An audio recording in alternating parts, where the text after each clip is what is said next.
there, Mr. Redder here. Welcome back to another episode of r/entitled Parent Stories. Our first story we'll be reading today. My stepsister is demanding to paint the room I'm letting her stay in. After that, am I the jerk for not taking down a video that was a gift from my best man? And after that, prove it? I'd love to. Now for every thumbs up this video gets, one Karen does not get to paint anyone's house. I'll turn it pink one way or another, mark my words. So please smash that like button and subscribe and turn on notifications for new stories from Reddit every single day. My stepsister is demanding to paint the room I'm letting her stay in. I, 25 male, own a pretty big house that I inherited from my grandparents. I'm currently letting my stepsister, Kana, who's 23, stay in one of my guest rooms for 2 months rent-free. Everything has been going smooth until 2 days ago when Kana came in the house with cans of paint. I asked her what she was doing with those, and she told me she was going to paint her room pink. I told her no, because she's only staying here temporarily, and I like the way the room is now. Kana said that she's currently staying in the room, and she should have the right to be able to decorate the room however she wants to. I told her that even though she's staying in there, it's still my house, and if she does paint the room, she will be kicked out. Kana got mad and called me names. My dad and stepmom think I was too harsh and I could have compromised with her. I feel like I have a right to not want the room painted. Am I the jerk? Edit. For the people saying that Kana is staying for more than 2 months, she isn't. Kana lives with my dad and her mom, and they're getting their house renovated and are staying 2 hours away from me. And Kana's job is 10 minutes away from me, so it was easier for her to move in with me. Update. Someone posted the story on TikTok and a family member sent it to my stepsister. Kana got really mad and said to me that I was trying to turn the internet against her or something like that, when I didn't use her real name and wrote this on a throwaway.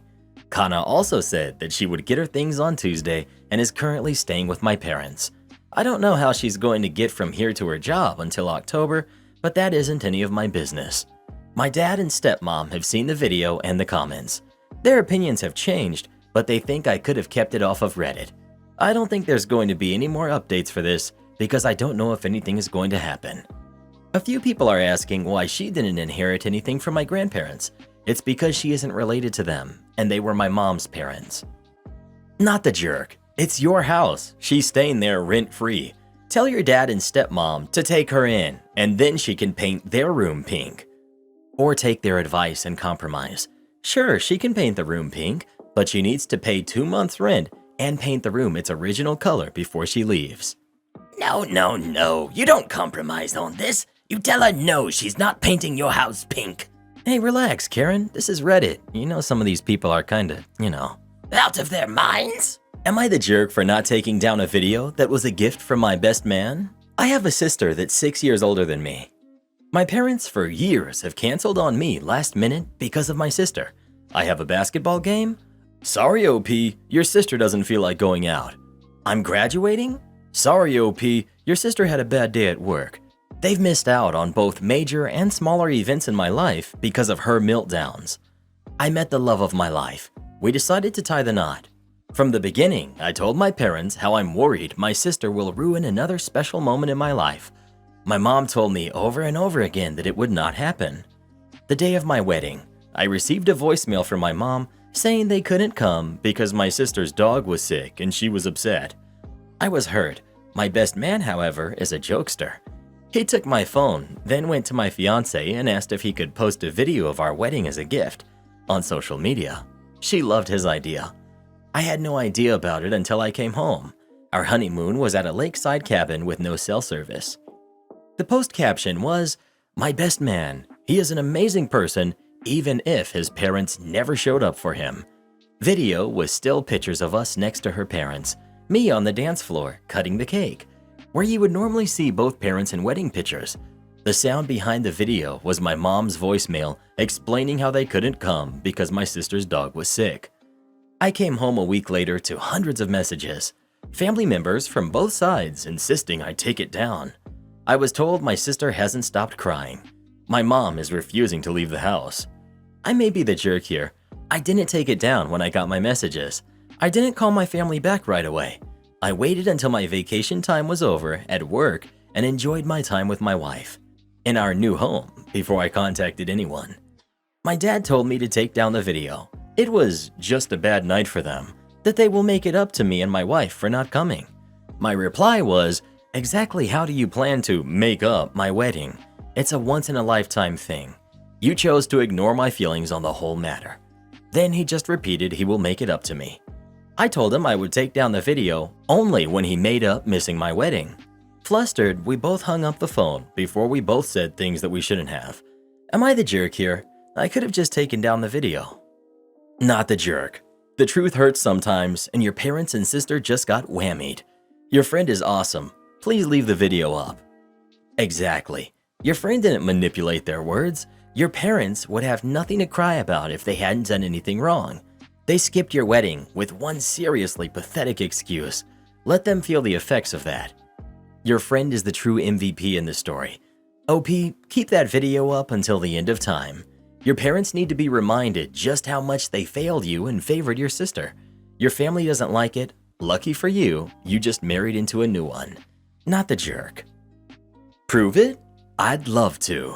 A while back, my agency was about to deploy a new financial management system, which had been developed in-house to dovetail with some of our pre-existing systems. I was part of a combo tech/management group tasked with reviewing the new software. After a short hands-on demo, we were on the receiving end of a presentation by the developer. Let's call him Tim, with whom I had a bit of not great history. And the more we got into the technical nuts and bolts of the FMS, the more apparent it was Tim was leaning heavily on security through obscurity, oddball data structures, deeply recursive API calls, etc. Mid-presentation, Tim and I got into it a little bit. Tim saying his structures were so arcane, nobody would be able to trace the course of his calls. Me calling BS, saying for a sufficiently skilled programmer, the question wouldn't be if, but when. Tim calling that BS, etc. You get the idea. After a few exchanges, an irate Tim said, "You think it would be so easy to crack? Prove it." At that point, I backed off to let Tim finish his presentation. But while Tim did that, I cracked open my notebook and went back into the demo system. About 20 to 30 minutes later, when Tim was in the final Q&A phase of his presentation, I re-raised my concerns. Tim reasserted his confidence in his system's security, at which point I asked, "So you're saying you would have no qualms trusting this system to protect your personal data?" and slid a piece of paper across the conference table to Tim. Tim looked at the paper, then back at me, then back to the paper again as his face turned beet red. This, of course, did not go unnoticed by the other attendees, who looked curiously, and those who actually knew me smirkingly, at me. And not wanting to disappoint, I asked Tim if he wanted to share the contents of the note with everyone. A negative headshake was his only response. One of our other attendees who knew me said, "Okay, what's the deal?" We were a pretty informal bunch. But all I said was, "It's Tim's call. Either he can read out loud what's on that piece of paper, or he can explain what it is and why he doesn't want to." Pointed into a corner, Tim had no choice. He mumbled, "It's me." You see, while Tim was continuing his presentation, I had gone back into the demo, cracked my way down to programmer mode, and sussed through the data structures enough to get to the FMS personal file. I'd figured Tim was the sort to use himself as a test entry in the file, and I was right. His security through obscurity held out for less than half an hour. And on that piece of paper? Nothing much, just Tim's social security number. Afterwards, the group decided some redesign was necessary before the system went into testing for production deployment, unanimously, including Tim. He moved on shortly after, by the way. Am I the jerk for siding with my mom over my wife and telling my wife it was her fault for putting me on the spot? My wife and I try to always side with each other in public, and if there is an issue, talk it out in private, so maybe I messed up here. My mom lives an 8-hour plane ride away, so if she's going to visit, it's going to be for at least 4 or 5 days to make it worth it. My mom is the one who moved, and my wife made it clear when she moved that she needs to be the one to come to us as she made the choice to move, doesn't have kids, and has the ability to work when she wants with no set schedule. My mom rolled her eyes but agreed. My mom also told me that we would not be altering our lives to revolve around my mom.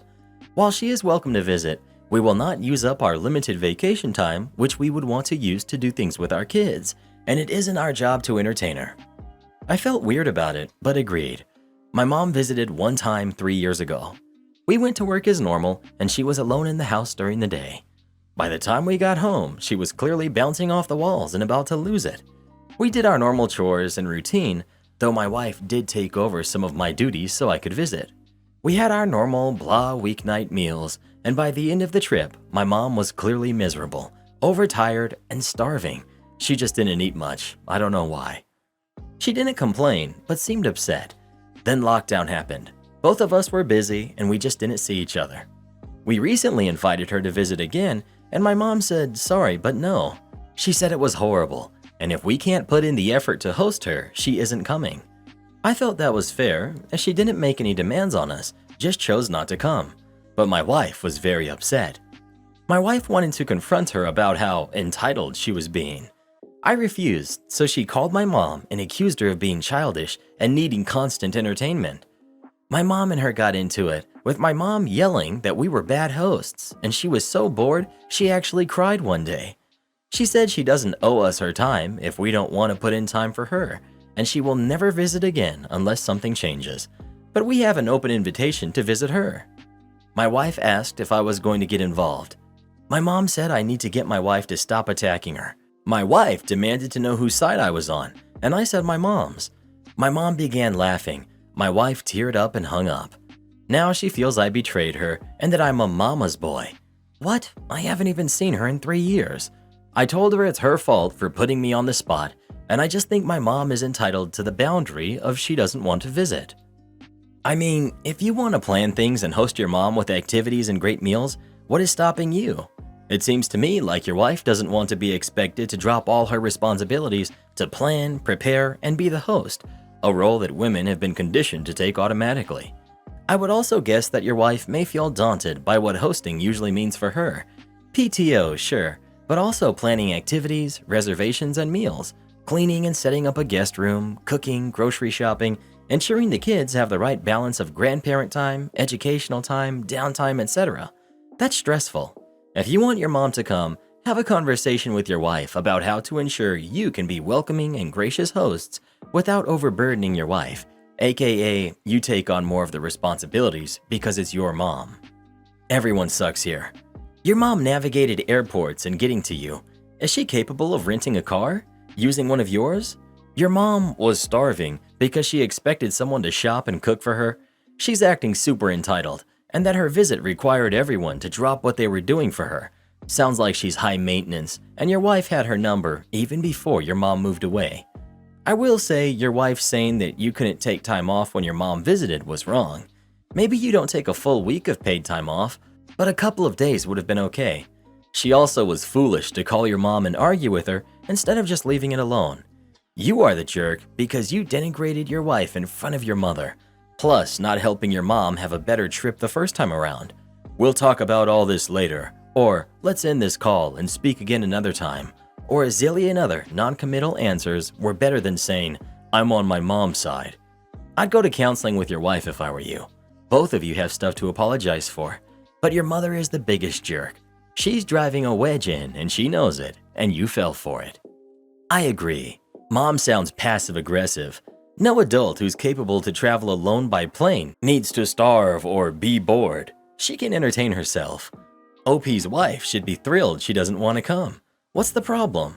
OP should visit his mom for a weekend if they want to spend time together. I don't get this mentality that you have to stay for days just because you have to travel for a few hours.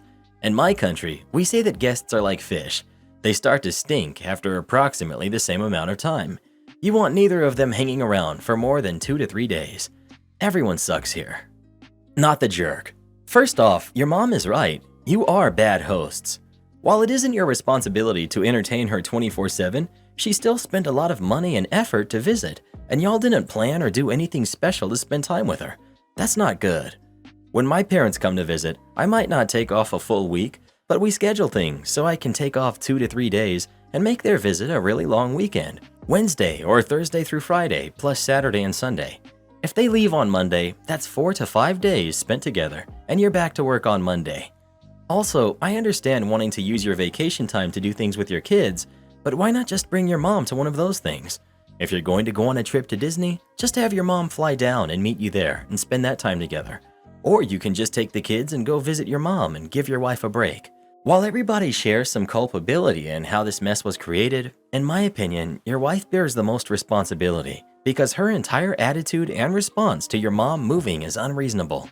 She seemed to take her moving as a personal attack against her, when in reality it's reasonable to assume that your mom didn't move to hurt your wife, but did it for herself and for her own benefit. All of your wife's rules are just a passive-aggressive way to punish your mom. This wasn't you taking your mom's side as much as it is siding with the most reasonable option available at the time. If your mom doesn't want to visit because she was miserable the last time, she shouldn't be forced to. Also, it's wild to me that in response to what your mom said about the last visit, instead of apologizing and finding a solution to make a future trip better, your wife doubles down and goes right to attacking your mom. Your wife, without a doubt, is the biggest jerk in this story. Well, who do you think is the jerk? OP, or his wife, or his mom? Please let us know. This is exactly what I would do if you tried to get your mom to come visit us, Reddit boy. Why should I try to act like a decent human being and be nice to her?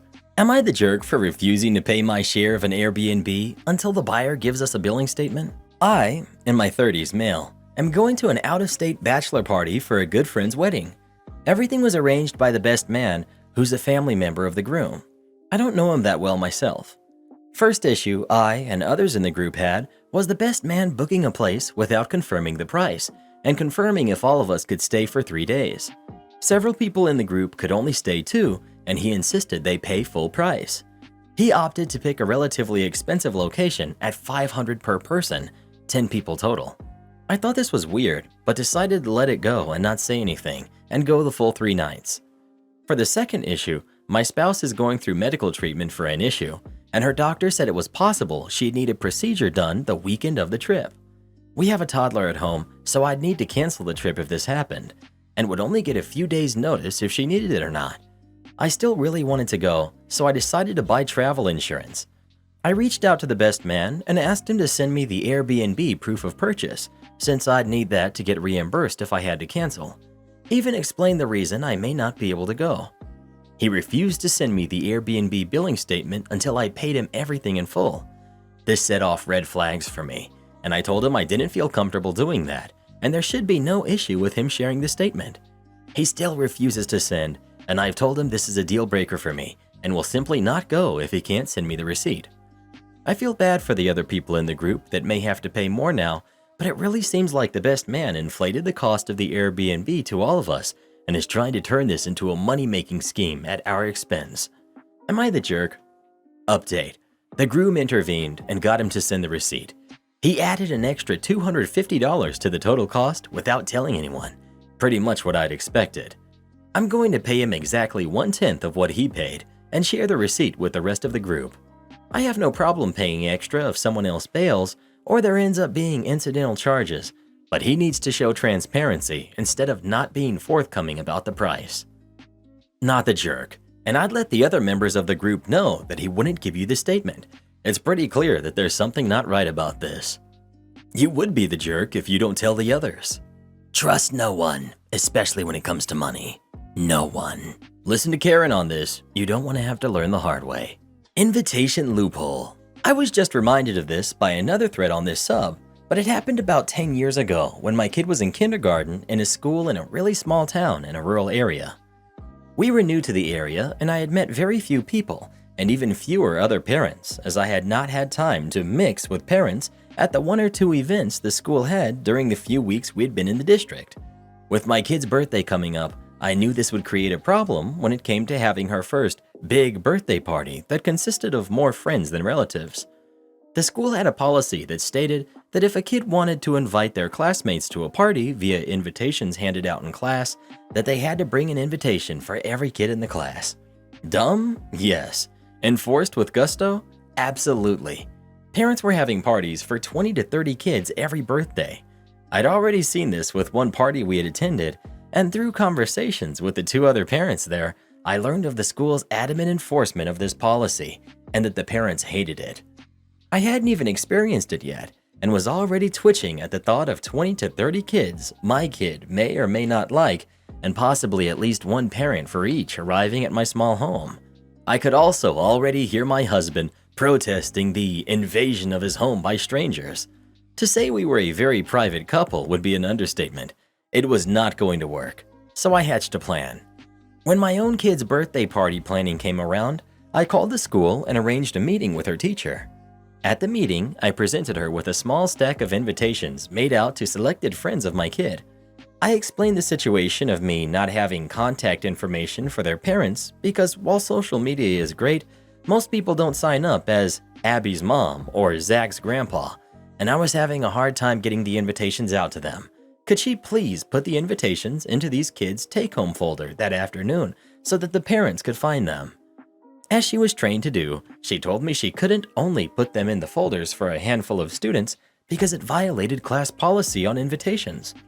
Being ready for this, I pulled out the school handbook and opened it to the page I'd marked containing the policy and used it to show her that while it says the students may not pass out invitations to only a handful of their peers, it says nothing about a teacher placing the invitations into a folder to be sent home at the end of the day without the students knowing about it during the day.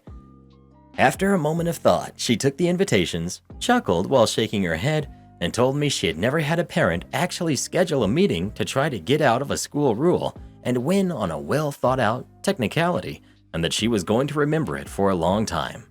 Then she asked me if I was an attorney or paralegal. Perhaps?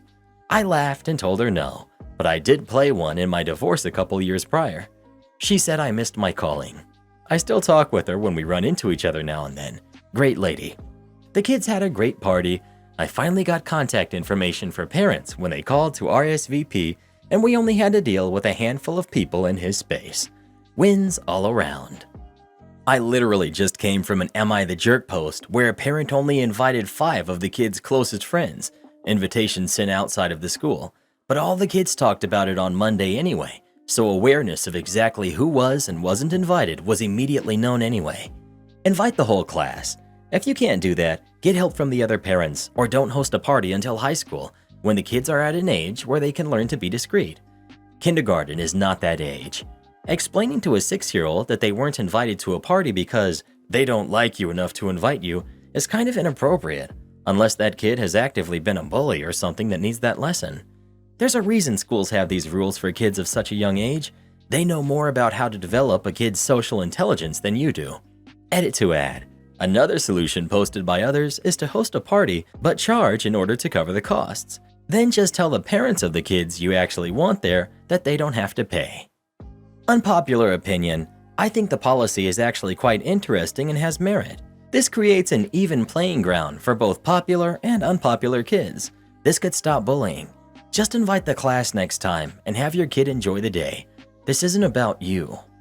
So many are commenting on what makes the parent's life easier. Has your kid ever been left out? Has your kid ever seen every other kid get an invitation but themselves?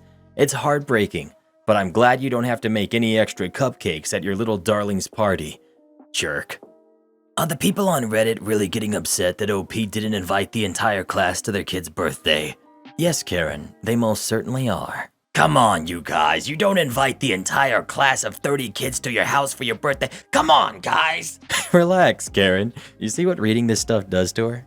I just don't understand how people have become such idiots. Well, you're on Reddit now, Karen. You better get used to it. Am I the jerk for taking a trip with just me and my kids after my fiancé went alone on a trip with his family? Me, 27 female, and my fiancé, Josh, 28 male, have been together for 5 years. We have twins who are 1.5. Josh's family and I don't have a close relationship for some reasons. They're horrible people. Josh is a ball out of turn. All of his family trips, it's always pretty clear that they didn't invite me, and Josh always says it's their family thing, so they feel uncomfortable with me. To be quite honest, I felt from that, so I never went in the past. But with the arrival of the twins and a lockdown, the trips didn't happen. About 3 months ago, Josh said there would be a family trip to a city in another state, 3 hours by plane. I was really excited as it would be the twins' first trip. He said he would organize everything. 3 weeks ago, travel would be in 12 days, I started packing the twins' clothes and looking for clothes for myself. Josh saw me putting my clothes on and asked what I was doing. When I said I was packing my clothes for the trip, he said, "Baby, it's my family's trip. You know it's a special thing, like my brother-in-law and sister-in-law. I just bought it for me and the twins." Keep in mind that none of his brothers have kids, only girlfriends or fiancés.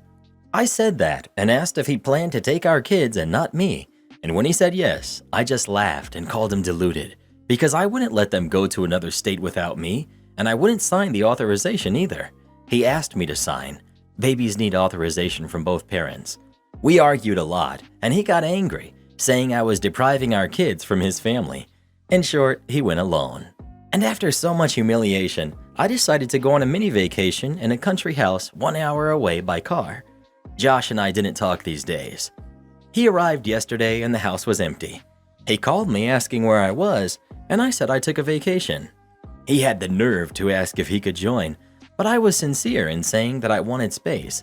He knows where I am, and to spend time with the kids. He started to say how hypocritical I was to go on a trip with them and he couldn't, that I was being mean and vindictive. It's escalated to the point that even his family are calling me a hypocrite and cruel for not allowing a moment between them. I just wanted to have peace with my twins after going through such a humiliation, and I'm thinking about leaving early. I would go on Sunday. Am I the jerk? Extra. Well, in case you have any doubts, the biggest reason I didn't let the twins go is in fact being another state thousands of kilometers away from where I live. The city I'm in is a district of mine, 1 hour by car, even less. He wanted to go somewhere that's 3 hours by plane and more than 1 day by car. If something happened, I wouldn't be able to get there fast. If it was close to where they would go, it would be something else. Your fiancé needs to grow a backbone and stand up to his family to include you, the mother of his kids, in family activities. It's a huge red flag that he's not done so to date. You describe him as your fiancé. Is there a set wedding date? I would think he would want this resolved before you get married. I recommend pre-marriage family counseling. Not the jerk. Not the jerk. The problem here is when you marry someone, you basically marry their family. You married a pack of jerks. If your marriage is going to survive, Josh needs to realize he is no longer mommy's little boy. He's an adult, married, and you have 2 kids. Artist sister-in-law wants my husband and I to support her instead of getting a real job. My husband, 39 male, and I, 37 female, have been married for 8 years and we have 2 kids. He and his sister, my sister-in-law, who's 31, have always been close despite the age difference. There's also a brother in between who isn't relevant to this post. Sister-in-law is an artist who has been working full-time on her art since graduating from school several years ago. I respect art and believe it can absolutely be someone's full-time job. But the fact is that she's never made any money off of her art aside from selling the occasional piece to a family friend. I don't want to pass judgment on her art because I'm no expert, STEM person here, but she's been trying to make it for years and years at this point and hasn't gained any traction. I don't think she's going to start making money off of it anytime soon. Still, she considers her art her career, and my husband is supportive and proud of her. We own multiple pieces of hers. Her parents were fully supporting her financially until a couple of years ago when she moved in with her boyfriend who took over. She and the boyfriend broke up earlier this year, and she moved into a nice apartment funded by her parents. Unfortunately, my in-laws recently passed suddenly and unexpectedly. It was devastating. What they left behind will support sister-in-law for a while, but not forever, and not in the standard of living she's accustomed to, which includes having to move out of her current apartment. Husband told me he wanted to give her money every month so that she can keep working full-time on her art and maintain her standard of living. We both fortunately have high-paying jobs and a lot already saved for our kids, so we could easily afford it. However, I don't like the idea of supporting a non-disabled adult forever who could make her own living but chooses not to. I'm okay with helping her out temporarily while she starts working and figures out how to make her own living, but not forever. I don't care if she starts out at minimum wage. She just has to be doing something that will make money and start her path to independence. I did slip up and call it a real job to my husband. She and husband are both telling me that I'm the jerk because if she has to work full-time, she won't have time anymore for her art, and that being an artist is a real job already. He says I don't understand the sibling bond since I'm an only child. His other brother agrees with me and says it would be about time sister-in-law got out into the real world. Am I the jerk? Edit. Sister-in-law has submitted to work to many galleries, tried to sell her art online via social media, etc. She's tried to sell to a larger audience than family friends and family members, but hasn't gotten any bites. So her not selling her work widely isn't for lack of trying, unfortunately. I'm not sure if it's because she's not great at promotion or because the market doesn't want what she's selling. Getting sent home for doing what I was told to do, then in trouble for going home. Years and years ago, I was working for a fast food restaurant. I was a crew trainer, and part of the crew trainer training was watching some videos talking about your responsibility. One of those responsibilities was called coaching. If you see someone, even a manager, that actually said those words on the video, doing something incorrectly, you were to coach them on the correct procedures. I'm sure you can see where this is going. So flash forward some time, and I was working with a manager nobody liked. I witnessed the manager do something wrong. Specifically, she poured out 2 medium fries to make a large fry to give to a customer. That was a big no-no. You were never supposed to take an already packaged item and use it to make a smaller or larger package. So, cue malicious compliance. And next time I saw the manager, I simply said to her that what she did was wrong and that she should have waited for fresh fries to finish cooking. Well, she looked at me and said that I am a manager and I don't have to follow the rules. Go and clock out now and go home. So I did. I went and punched out, grabbed my jacket, and started walking out of the store. She came up behind me and said, I want to talk to you before you go. I turned and said, sorry, you had me clocked out. I'm no longer working, and you can no longer keep me here to talk. You should have done this before I clocked out. And I walked out of the door. She tried to get me in trouble and fired, tried to claim that I walked off the job, tried to claim that she never told me to clock out. However, there were too many witnesses to the whole ordeal, and she couldn't get her way. Too many of my friends I worked with told the store manager my story was 100% accurate and that she was lying. I have no idea why he kept her after this, but he did. I ended up quitting a few months later because she made my life heck every time I worked with her. Then later she got fired for trying to get the store manager fired. So in the end, she lost. And huge shout out to our newest channel member, La Petite 22. Thank you so much for your support. It really means the world to Reddit Boy and I. Support our channel by joining as a member today, and we'll give you a shout out in our next video. Or come watch this video next. You won't believe what Karen does in that one.